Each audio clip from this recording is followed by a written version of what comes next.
We're going to look at two special exponential formulas. They're pretty much the same formula. Here's exponential growth.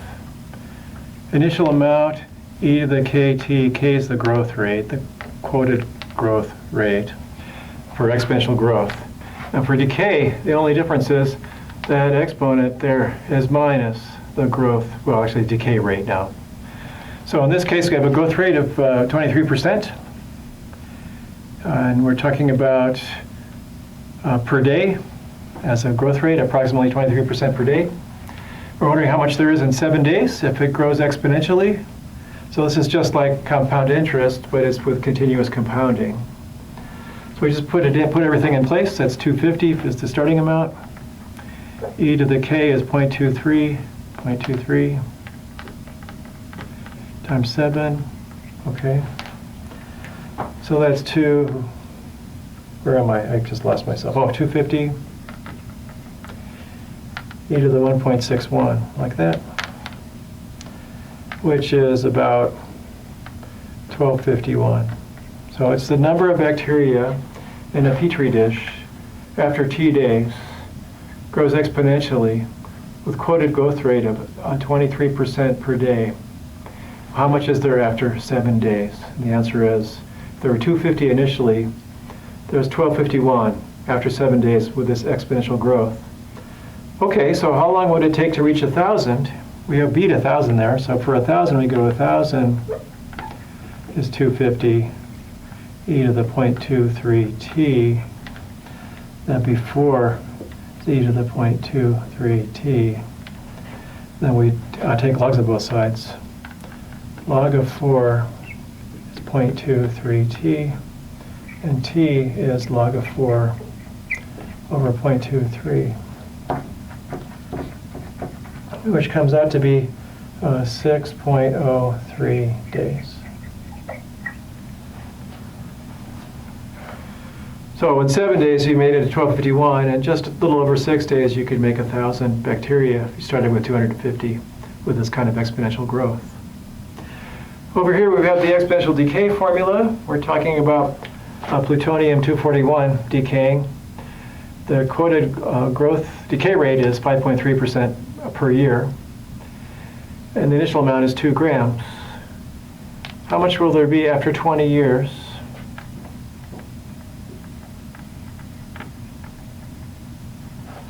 So A of 20 is the starting amount 2, e to the minus 0.053 times 20, like that. So that's 2 e to the minus 1.06, and that gives you 0.69 grams. So it's a pretty slow decay. It starts with 2 grams, and after 20 years, it's 0.69 grams. So that's exponential growth, exponential decay. Looked at a couple things you might compute using the formula. The formula looks like continuous compounding. The growth rate, K, they might say is 23% per day is the quoted growth rate for exponential growth. But after 1 day, you don't have exactly 23%.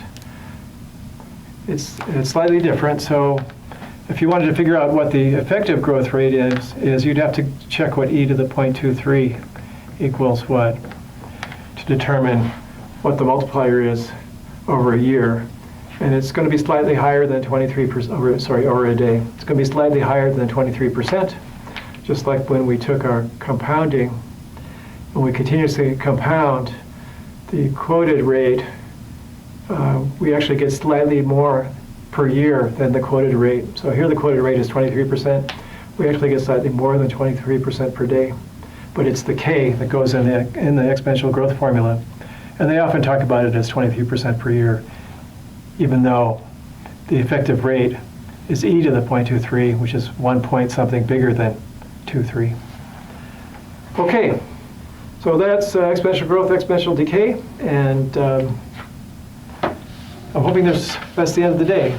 I'm looking at my sheets. Seems like that takes care of our chapter, and it seems like that takes care of the whole class. That's kind of sad on one hand and very exciting on the other hand. And I guess I won't be seeing you later unless I see you in the hallways one day. Take it easy and good luck.